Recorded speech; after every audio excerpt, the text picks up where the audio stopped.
अभी हम लोग देखने वाले हैं भारत स्थिति, है ना, चैप्टर 1 ज्योग्राफी क्लास 11। तो इसमें हम लोग कल देखे थे क्या क्या चीज़ कि इसके कि देशांतर रेखाएं क्या होती है ना, अक्षांश रेखाएं क्या होती है, भारत की सीमा कैसी है ना, भारत का विस्तार कैसे है। तो हम लोग क्या देखे थे कि उत्तर की ओर हिमालय है ना, पूर्व की ओर बंगाल की खाड़ी है, फिर दक्षिण की ओर क्या है, हिंद महासागर है ना, और पश्चिम की ओर अरब सागर। तो ये सब हम लोग देखे थे, है ना। उसके बाद आज हम लोग देखने वाले हैं कि यहाँ पे देखिए, ये हो गया आपका भूमध्य रेखा। ये क्या हो गया, भूमध्य रेखा, जिसका दूसरा नाम है विषुवत रेखा, है ना। भूमध्य रेखा का ये या तो विषुवत रेखा का ये, दोनों क्या है, सेम है। अब ये जो भाग देख रहे हैं ना, जैसे भूमध्य रेखा के जो नीचे देख रहे हैं, ये भूमध्य रेखा के जो नीचे देख रहे हैं, ये दक्षिणी गोलार्ध कहा जाता है। इसको क्या कहा जाता है, दक्षिणी गोलार्ध। और भूमध्य रेखा के ऊपर वाला जो देख रहे हैं, दक्षिण की ओर जो देख रहे हैं, उसको उत्तरी गोलार्ध कहते हैं। क्या कहते हैं, उत्तरी गोलार्ध। मतलब उत्तर की तरफ, है ना, नॉर्थ की तरफ जो देख रहे हैं वो उत्तरी गोलार्ध, और जो दक्षिण की ओर देख रहे हैं वो दक्षिणी गोलार्ध। यानी कहने का मतलब है कि पृथ्वी दो हिस्सों में बढ़ जाती है। कितने हिस्सों में बढ़ जाती है, दो हिस्सों में। यानी एक नीचे वाला जो साउथ की ओर है, दक्षिण की ओर, उसको दक्षिणी गोलार्ध बोलेंगे, और उत्तर की ओर जो रहेगा उसको क्या बोलेंगे, उत्तरी गोलार्ध। और यहाँ पे आप समझने का प्रयास करेंगे कि ये जो एकदम बीच में जो लाइन है वो भूमध्य रेखा या तो विषुवत रेखा होता है, और वहां पे कितने डिग्री का कोण बनता है, 0 डिग्री। कितना, 0 डिग्री। और जैसे विषुवत रेखा के ऊपर चलेंगे हम लोग उत्तर की ओर, तो आपको क्या मिलेगा, कर्क रेखा। क्या मिलेगा, कर्क रेखा। और उसके ऊपर क्या मिलता है हमें, आर्कटिक रेखा। आर्कटिक रेखा, है ना। कर्क रेखा कितने डिग्री पर होता है, 23.5 डिग्री, 23.5, है ना। और आर्कटिक रेखा कितने पर मिलता है, 66 डिग्री पर। ठीक है। उसी तरह से जब नीचे आइएगा भूमध्य रेखा से नीचे, यानी किस ओर, दक्षिण की ओर, तो वहां पे जो मकर रेखा है, ऊपर कर्क रेखा, नीचे क्या मिलेगा, मकर रेखा, वो भी 23.5 डिग्री पर होता है। और अंटार्कटिक रेखा, अंटार्कटिक रेखा जो है वो 66 डिग्री पर होता है। अब ये जो रेखाएं आप देखते हैं जो सीधी डाली गई है, कैसे डाली गई है, सीधी डाली गई, ये सभी रेखाएं जो होती है वो अक्षांश है। क्या है, इसको क्या बोला जाता है, अक्षांश। क्या बोलेंगे, अक्षांश। ठीक है। इसको बोलते हैं लेटीट्यूड। क्या बोलते हैं, लेटीट्यूड। यानी इसको याद रखने का तरीका है लेटीट्यूड का, कि मतलब लेटा हुआ, एकदम सीधा सीधा लेटा हुआ, है ना।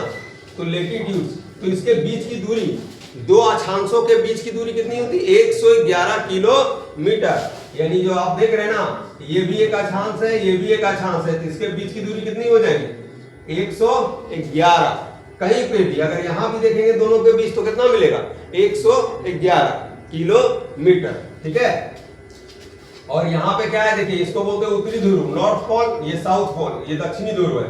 और ये जो यहाँ पर दिखाया गया आपको, वो क्या है, अक्षांश है। कौन सी है रेखा, अक्षांश। ये सब सारे क्या है, अक्षांश है। एक चीज और समझना है, ये जो रेखाएं, अक्षांश रेखाएं जो होती है वो पूर्व से पश्चिम की ओर खींची जाती है।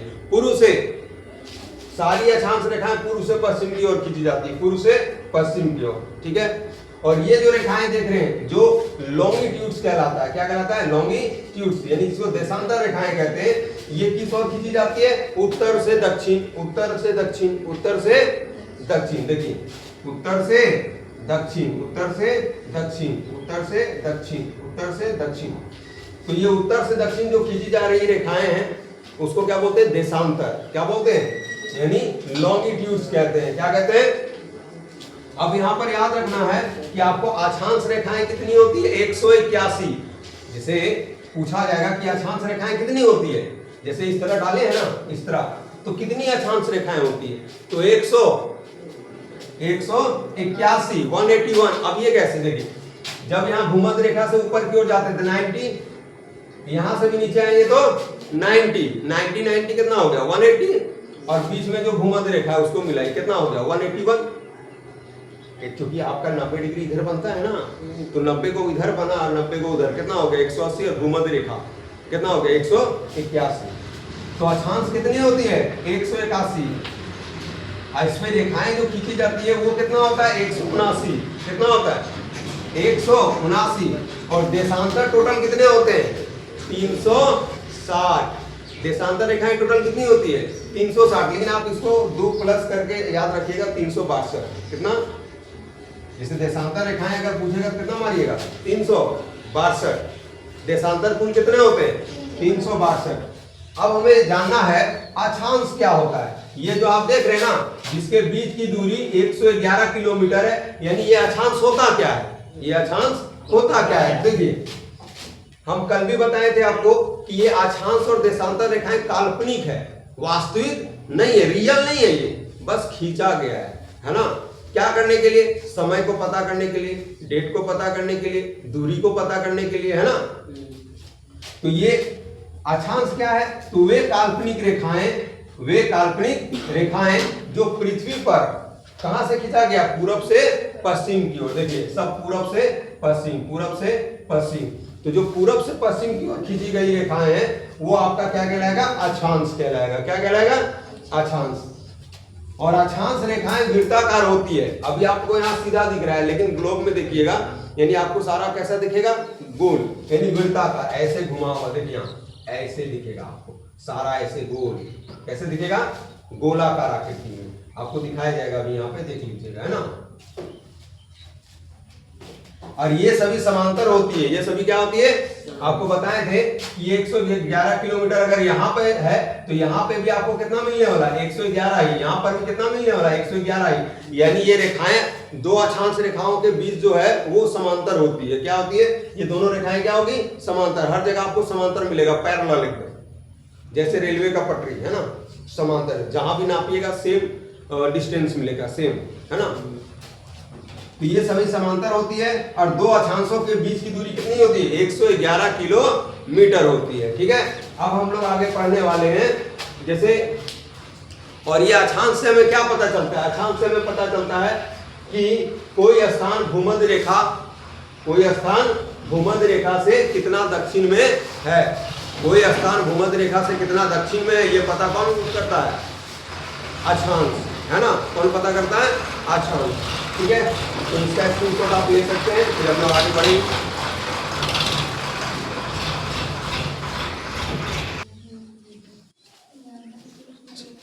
अब हम लोग देखेंगे, देखिए तो हम लोग अक्षांश पढ़ रहे थे। क्या पढ़ रहे थे, अक्षांश क्या होता है। तो हमने देखा अक्षांश क्या होता है, एक काल्पनिक रेखा होता है जो पूरब से पश्चिम की ओर खींचा जाता है, पूरब से पश्चिम की ओर खींचा जाता है। और अक्षांश रेखाएं क्या होती है, आपस में समांतर होती है। क्या होती है, समांतर होती है।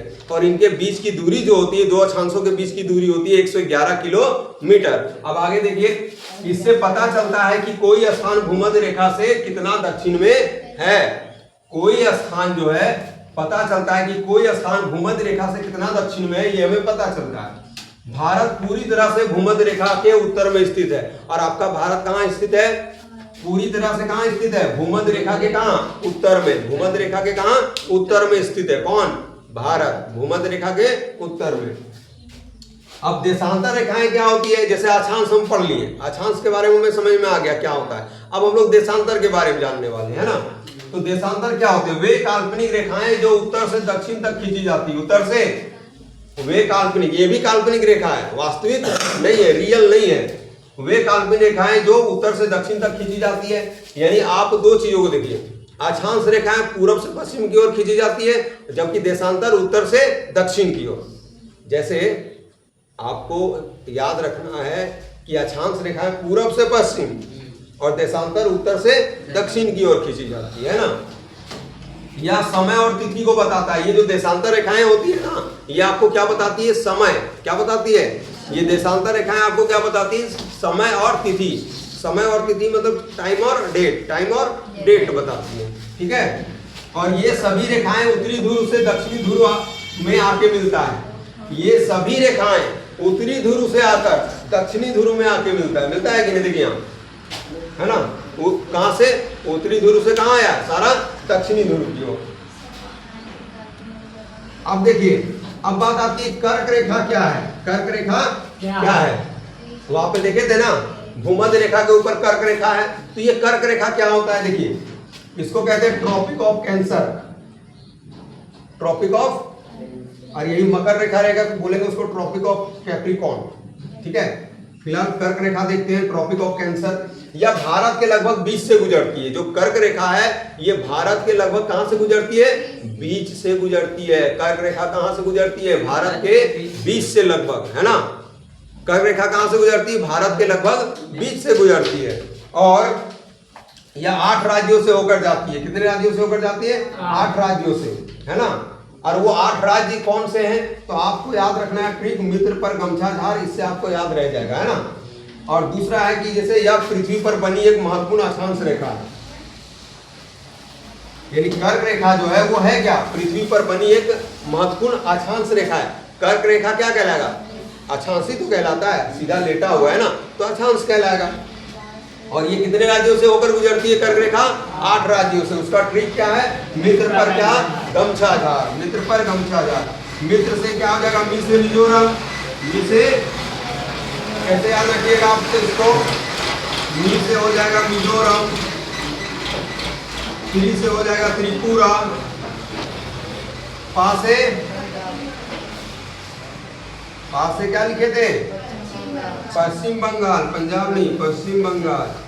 ठीक है, पश्चिम बंगाल। उसके बाद रा से राजस, यही था ना। उसके बाद देखिए गा से हो गया गुजरात, गा से गुजरात, है ना। और मा से मध्य प्रदेश, और छा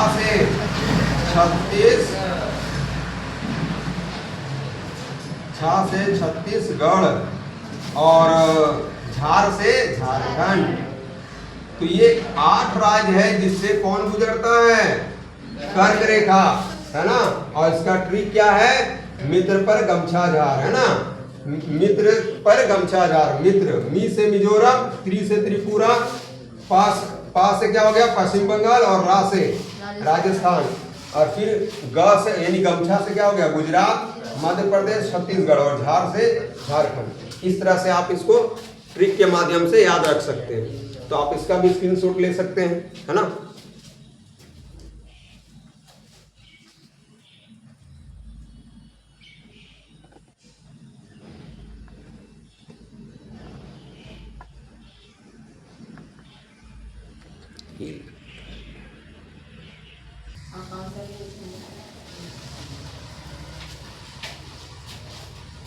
अब हम लोग देखने वाले हैं थोड़ा इसमें कि भूमध्य रेखा के ऊपर और नीचे, भूमध्य रेखा के ऊपर और नीचे यानी कर्क और मकर, कर्क और मकर, इनके बीच का जो स्थल होता है वो कैसा होता है?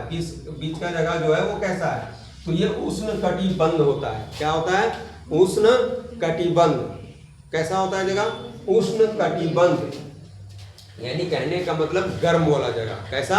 क्योंकि सूरज का प्रकाश यहाँ डायरेक्ट ऐसे पड़ता है, डायरेक्ट समझते हैं ना, सीधा पड़ता है, इसलिए यहाँ पे गर्मी होता है। क्या होता है? गर्मी होता है। उष्ण कटिबंध जगह इसलिए। कौन वाला जगह? कर्क रेखा और मकर रेखा के बीच वाला जगह पूरा क्या कहलाता है? उष्ण कटिबंध। ठीक है। उसके बाद कर्क रेखा के ऊपर, कर्क रेखा के ऊपर वाला ये जो जगह है जिसको हम लोग क्या बोलते हैं? इसको बोलते हैं उत्तरी शीतोष्ण कटिबंध। क्या बोलते हैं? उत्तरी शीतोष्ण कटिबंध। क्या बोलेंगे? उत्तरी शीतोष्ण कटिबंध। और इधर मकर रेखा के नीचे वाला जो जगह है इसको हम लोग बोलते हैं दक्षिणी शीतोष्ण कटिबंध। दक्षिणी शीतोष्ण कटिबंध बोलते हैं। और ये जो लास्ट में ऊपर बच गया है सबसे किनारे, दक्षिण में भी है और उत्तर में भी, जो सबसे लास्ट बचा हुआ है आपका, ये पोलर जोन होता है। क्या होता है? Polar zone. यानी ये ठंडा वाला जगह है। कैसा जगह है? ठंडा वाला। यानी इसको बोलते हैं दक्षिणी शीत कटिबंध क्योंकि ये दक्षिण की ओर है, और इसको बोलते हैं उत्तरी शीत कटिबंध। उत्तरी शीत कटिबंध, और इसको दक्षिणी शीत कटिबंध क्योंकि उत्तर की तरफ है, जो पोलर जोन उत्तर की तरफ है वो उत्तरी शीत कटिबंध, और जो नीचे दक्षिण की ओर है दक्षिणी शीत कटिबंध, है ना। क्योंकि जब सूर्य का प्रकाश पड़ता है तो आपको कहां दिखाई देगा? सामने पड़ेगा, है ना। तो वहां पे गर्मी वाला जगह होगा, उससे थोड़ा दूर जाइएगा, थोड़ा ठंडा होगा।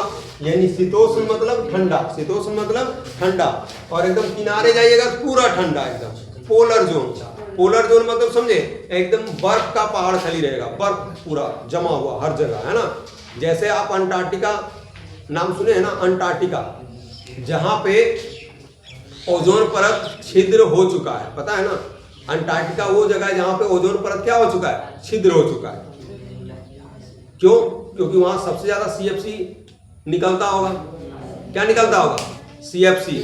सीएफसी का मतलब समझते हैं ना, क्लोरोफ्लोरोकार्बन, क्योंकि वहां खाली बर्फ ही बर्फ है, तो क्या निकलेगा वहां बताइए? वही ना निकलेगा, क्योंकि सीएफसी गैस निकलता किससे? एसी, कूलर, फ्रीज, ये सब से, यानी ठंडा करने वाली चीजों से निकलता है। वहां तो ऑलरेडी बर्फ ही बर्फ है कि नहीं? तो इसीलिए वहां पे छिद्र हो चुका है। कहां पे? अंटार्कटिका में। क्या छिद्र हो चुका? ओजोन परत। ठीक है, इसलिए वह ठंडा रहता है। नहीं, ठंडा इसलिए नहीं रहता, वो किनारे वाला जगह है ना, यहाँ देखिए नीचे वाला जगह है ना, इसलिए ठंडा वाला जगह है, क्योंकि यहाँ धूप पड़ता नहीं है। क्योंकि आप एग्जाम्पल के तौर पर घर में कर सकते हैं, अंधेला वाला रूम में जाइए या रूम को अंधेला कर लीजिए, एक बड़ा सा बॉल, फुटबॉल खेलते हैं वो वाला रख लीजिए, आप टॉर्च मार के देखिए बैठ करके, है ना, तो आपको दिखाई देगा कि आपका जो टॉर्च का लाइट है वो बीच वाला भाग में पड़ेगा, ना ही ऊपर जाएगा और ना ही नीचे। उसी तरह से जब सूर्य का प्रकाश पड़ता है ना, तो बीचों बीच ज्यादा पड़ता है ना ही ऊपर पड़ता है ना ही नीचे, इसलिए वो कैसा जगह होगा? एकदम ठंडा वाला जगह, कि धूप पहुंचता नहीं है। बात समझे? तो ये वाला जगह वो है पोलर जोन, पोलर जोन। ठीक है, अब देखिए भारत स्थल सीमा जो है, भारत का जो स्थलीय सीमा है, भारत का जो स्थलीय सीमा है वो कितना किलोमीटर का है? 15,200 किलोमीटर का। कौन सी स्थलीय सीमा? कौन सा स्थलीय सीमा? भारत की जो सीमा है ना वो दो तरह की है, एक स्थल सीमा और एक जल सीमा, एक स्थल सीमा और एक जल सीमा। बात समझे? भारत का जो सीमा है वो कितने तरह का है? दो तरह का, एक स्थल और एक जल। तो अभी हम लोग बात कर रहे हैं स्थल के बारे में, कि जो भारत का स्थल सीमा है, यानी हमारा भारत का जो बाउंड्री, स्थल सीमा का मतलब भारत का जो बाउंड्री हो गया, वो कितना लंबा है? कितनी लंबी है? यहाँ लंबी कर लीजिए, 15,200 किलोमीटर लंबी है ना। और भारत की स्थल सीमा 7 देशों से मिलती है। भारत की जो स्थल सीमा है ना, भारत की जो स्थल सीमा है वो कितने देशों से मिलती है? 7 देशों से मिलती है। और वो 7 देश का नाम क्या है? पाकिस्तान, अफगानिस्तान, चीन, भूटान, नेपाल, बांग्लादेश और म्यांमार। देख रहे हैं ना, हमारा जो भारत का सीमा है, कौन सा सीमा? स्थलीय सीमा, वो 7 देशों से मिलती है। पाकिस्तान, अफगानिस्तान, चीन, भूटान, नेपाल, बांग्लादेश और म्यांमार। अब कुछ ऐसे भी देश हैं जो हमारे देश के बगल में ही है, लेकिन वो सीमा से टच नहीं करते, जैसे श्रीलंका नीचे है, तो वो स्थल सीमा से टच नहीं करती, वो नीचे है ना, तो उसको इसलिए इसमें नहीं लिया जाता है। क्लियर है? तो अब ये समझ में आ गया पूरा पोलर जोन क्या होता है, उत्तरी शीतोष्ण कटिबंध, कहाँ ज्यादा गर्मी पड़ेगा, है ना, ये सब हम लोग समझ गए। फिर ये देखिए भारत की स्थल सीमा जो है कितनी लंबी है, और भारत की स्थल सीमा कितने देशों से मिलती है। अब आगे हम लोग पढ़ेंगे, इसके आगे टाइमिंग के बारे में थोड़ा हम लोग जानेंगे। किसके बारे में? टाइमिंग। जैसे हम लोग जान चुके हैं कि जो भारत का मानक समय है ना, भारत का जो मानक समय है अन्य देशों के मामले में 5.5 घंटा कितना है? आगे है। कितना है? 5.5 घंटा आगे है। जैसे आप कहीं का भी देखेंगे, जैसे आप समझिए अगर कनाडा में 6 बज रहा होगा, कनाडा में कितना बज रहा होगा? 6 बज रहा होगा, 6 AM होगा, यानी 6 बजे सुबह होगा। कनाडा में अगर 6 बजे क्या होगा? सुबह होगा। तो कहने का मतलब हमारे देश में कितना बजा होगा? तो 5.5 घंटा आगे चल जाइए, 6 से 7, 7 से 8, 8 से 9, 9 से 10, 10 से 11, यानी 11:30, 11:30 होगा ना। कितना बज जाएगा? 11:30। तो ये याद रखना है आपको कि हमारा जो मानक समय है भारत का वो 5.5 घंटा आगे रहता है। कितना रहता है? 5.5 घंटा आगे। तो जब आपको भारत के बारे में पूछेगा, दूसरा देश का दिया रहेगा और भारत का पूछेगा, 5.5 घंटा आगे चल जाइए। लेकिन यदि आपको भारत का समय दिया रहे या दूसरा का पूछेगा, घटना यानी पीछे जाना पड़ेगा। कितना घंटा? 5.5 घंटा। ठीक है, तो वो चीज ध्यान रखिएगा। अब हम लोग इसका लास्ट पार्ट कल देखेंगे, यानी लास्ट है ना, पहले एक पार्ट बना था, ये दूसरा पार्ट है। अब हम लोग थर्ड पार्ट नेक्स्ट डे पढ़ेंगे। ठीक है। और अगर वीडियो अच्छा लगे तो कमेंट, शेयर एंड सब्सक्राइब करें, है ना? नहीं करते हैं?